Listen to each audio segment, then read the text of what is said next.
ወደ ሀብት በመናደርገው ጉዞ 3 ደረጃዎች አሉ።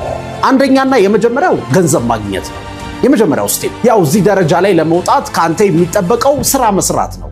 ጉራጌዎች ሲጀምሩ ሊስትሮ ሊሆኑ፣ ሱቅ ጠባቂ ወይ እንጨት ፈላጭ፣ የጉልበት ሰራተኛ ሊሆኑ ይችላሉ።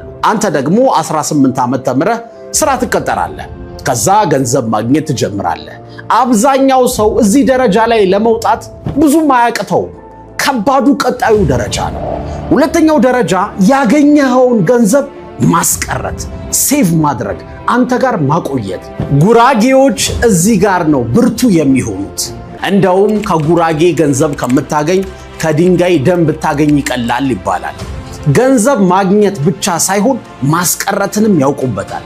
ትኩረታቸው የማገኘውን ገንዘብ እንዴት አድርጌ ራሴ ጋር ላስቀረው የሚለው ነው። ሴቭ ማድረግ ብቻውን ግን ሀብታም አያደርግም። ወሳኙ 3ኛው ደረጃ ነው። ለምሳሌ አንድ ሊስትሮ ጫማ ይጠርጋል። ገንዘብ አገኘ። የሚያገኛትን ሳንቲም ሴቭ ያደርጋል።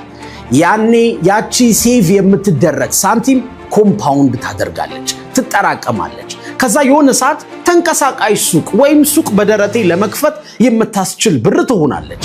ያቺ ሱቅ በደረቴ የምታመጣውን ብር ሴቭ ይደረጋል። እሷ ስትጠራቀም አነስተኛ ሱቅ ታስከፍታለች።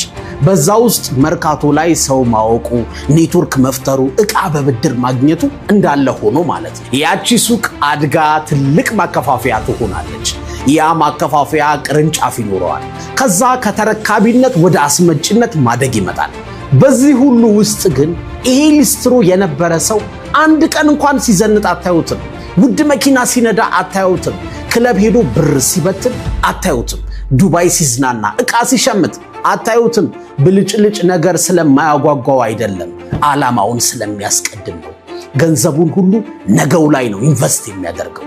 የሻርክ ታንኩ ኢንቨስተር ኬቨን ኦሊሪ እንደሚለው ጉራጌ ገንዘቡን እንደ ወታደር ነው የሚያየው። የሱ ገንዘብ ሄዶ እንዲማረክ አይፈቅድለትም።